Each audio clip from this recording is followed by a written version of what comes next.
Kami persembahkan program Santapan Rohani, terjemahan dari Renungan Our Daily Bread. Untuk menerima notifikasi video baru kami, silakan tekan tombol subscribe dan tanda lonceng di bawah ini. Sahabat ODB, pembacaan Alkitab hari ini terambil dari Yunus pasal yang kedua ayat yang pertama sampai dengan ayat yang ke-10. Yunus pasal yang kedua ayat yang pertama sampai dengan ayat yang ke-10. Doa ucapan syukur Yunus. Berdoalah Yunus kepada Tuhan Allahnya. Dari dalam perut ikan itu katanya, dalam kesusahanku aku berseru kepada Tuhan, dan Ia menjawab aku. Dari tengah-tengah dunia orang mati, aku berteriak, dan Kau dengarkan suaraku. Telah Kau lemparkan aku ke tempat yang dalam, ke pusat lautan, lalu aku terangkum oleh arus air. Segala gelora dan gelombang-Mu melingkupi aku. Dan aku berkata, telah terusir aku dari hadapan mata-Mu. Mungkinkah aku memandang lagi bait-Mu yang kudus? Segala air telah mengepung aku, mengancam nyawaku. Samudera raya merangkum aku. Lumut lautan membelit kepalaku di dasar gunung-gunung. Aku tenggelam ke dasar bumi. Pintunya terpalang di belakangku untuk selama-lamanya. Ketika itulah Engkau naikkan nyawaku dari dalam liang kubur, ya Tuhan Allahku. Ketika jiwaku letih lesu di dalam aku, teringatlah aku kepada Tuhan. Dan sampailah doaku kepadamu, ke dalam bait-Mu yang kudus. Mereka yang berpegang teguh pada berhala kesia-siaan, merekalah yang meninggalkan Dia yang mengasihi mereka dengan setia. Tetapi aku, dengan ucapan syukur, akan kupersembahkan korban kepadamu. Apa yang kunazarkan akan kubayar. Keselamatan adalah dari Tuhan. Lalu berfirmanlah Tuhan kepada ikan itu, dan ikan itu pun memuntahkan Yunus ke darat.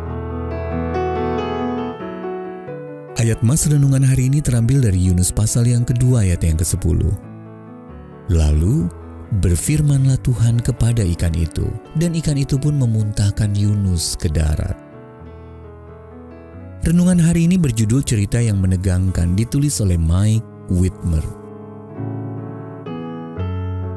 Saat menyelam untuk berburu lobster, tiba-tiba saja seekor paus bungkuk mencaplok Michael.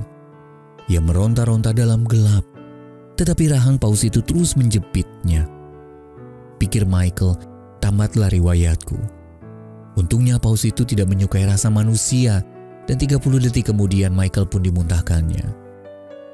Syukurlah tidak ada tulang yang patah, yang tertinggal hanyalah luka memar dan sebuah cerita yang menegangkan. Michael bukan yang pertama. Yunus pernah ditelan seekor ikan besar.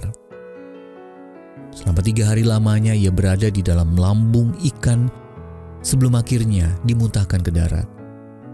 Jika insiden Michael tidak disengaja, Yunus ditelan justru karena ia membenci musuh bangsa Israel dan tidak ingin mereka bertobat. Ketika Allah memerintahkan Yunus untuk memperingatkan bangsa Niniwe, ia malah kabur dan menaiki kapal ke arah yang berlawanan. Maka Allah pun mengutus seekor ikan besar untuk menarik perhatian Yunus. Saya paham mengapa Yunus membenci bangsa Asyur. Sebab bangsa ini berkali-kali menyerang Israel dan selama 50 tahun mereka menawan suku-suku Israel di utara hingga akhirnya mereka punah. Jadi wajar jika Yunus kesal ketika mendengar bangsa Asyur akan diampuni. Sayangnya tindakan Yunus menunjukkan dirinya lebih setia kepada bangsa pilihan Allah ketimbang kepada Allah atas segala bangsa.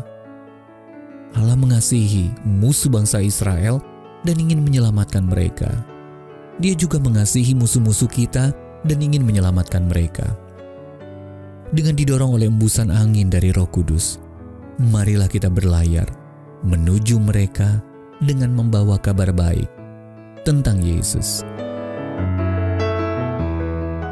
Sahabat ODB, siapa saja kenalan Anda yang perlu mengenal dan mempercayai Yesus? Lalu bagaimana Anda dapat lebih mengasihi mereka? Tuhan Yesus, tunjukkanlah bagaimana aku dapat mengasihi musuh-musuhku sebagaimana Engkau mengasihi mereka.